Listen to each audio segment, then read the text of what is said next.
Order! Order! You are an incorrigible delinquent at times. Behave yourself, man!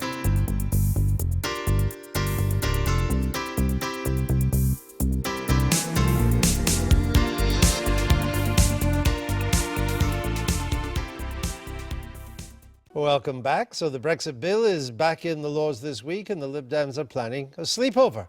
They've ordered pizza and camp beds to encourage their peers to keep talking all night, only to be told by the Lords authorities that their plans fall foul of health and safety laws they probably voted for.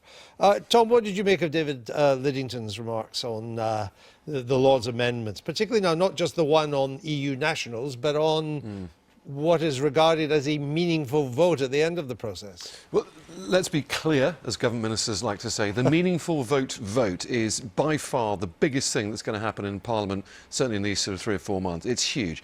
Puts the EU citizens round to a tiny little corner, really.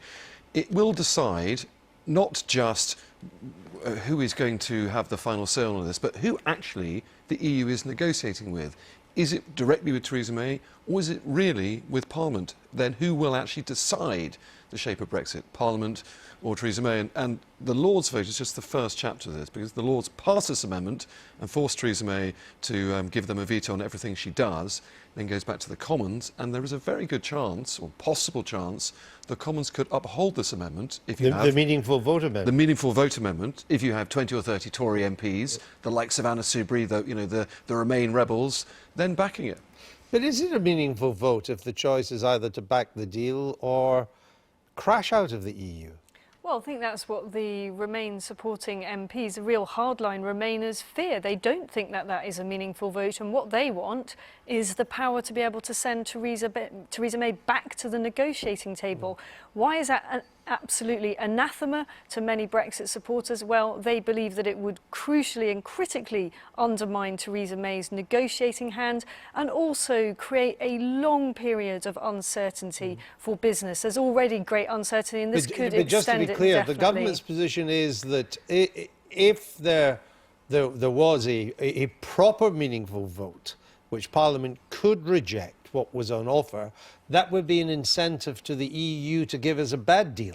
I think that is the fear. You know, if you're immediately saying to the people that you're negotiating with that there's actually another authority and that Theresa May will have to go back and have all of this approved. So I think it would have a very significantly undermining effect on her negotiating hand. I mean, we're talking about things, things change from day to day. We're talking about something that's not going to happen until 2019 or late 2018 at the earliest.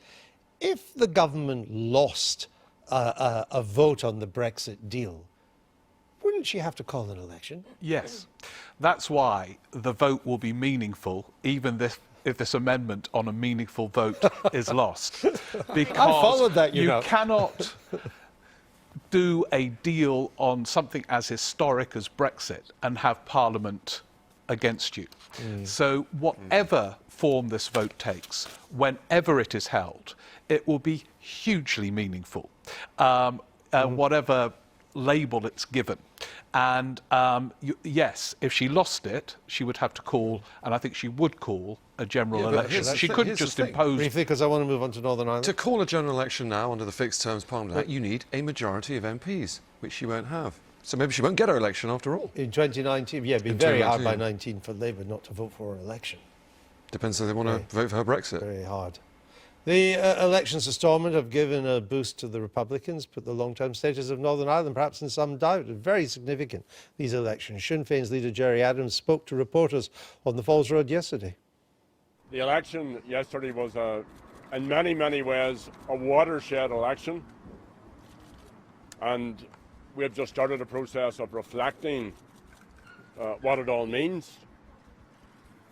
But clearly, the Unionist majority in the Assembly has been ended, and the notion of a permanent or a perpetual Unionist majority has been demolished. So is he right? Is this a watershed? The nationalist votes in the Assembly would now come to, or the Republican would now come to 39. The Unionist would come to 38. It's only one, but it is nevertheless significant. I think this is a very, very serious moment, and because of everything else that's going on with Trump and Brexit and everything else, it's taking a little while for people here to realise just how significant this is. I think talking to someone who only recently left a significant role in Northern Ireland politics last night, they said they were very, very worried about what this means. I think that it's likely that there'll be call for some kind of international figure maybe to chair talks, to try and see if there's a way of everybody working together. Doubtless they will also try to extract, all sides will probably try to extract more money from the Treasury, but I think it's a very dangerous moment. Should we now regard Michelle O'Neill, who's replaced Mr McGuinness, as the leader of Sinn Féin? Is she now the First Minister designate? Probably not quite, no, because remember you've still got Interesting thought, the though, alliance, isn't but indeed the daughter of an IRA man, which is a fascinating concept in itself. But there's still a large amount of alliance MLAs and a few others that won't give Sinn Féin the majority they need. But the other thing to think about, of course, is what effect does this have on the legacy prosecutions and the great witch hunts which the British government has vowed to end. Now, there certainly is a majority left on the Stormont Assembly to end those now. In fact, there probably is a majority to keep them going for time continuing, which is a massive headache for poor old Theresa May. And you've now got 27 Sinn Féin members, 28 DUP, but then the SDLP brings up the numbers a little bit. You've got the government you've got the British government kind of transfixed with Brexit, which has huge implications for the border between North and South in Ireland. And the Irish government is pretty wavery as well. And indeed, if there is an election there, Sinn Féin could do pretty well in the Dublin Parliament too.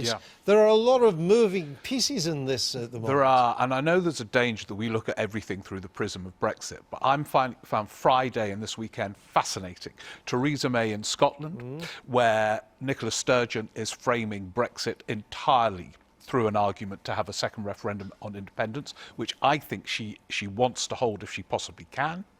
And the Irish situation, where the prospect of a hard border and with Northern Ireland voting a majority for Remain. About 56%. Which is quite a substantial majority.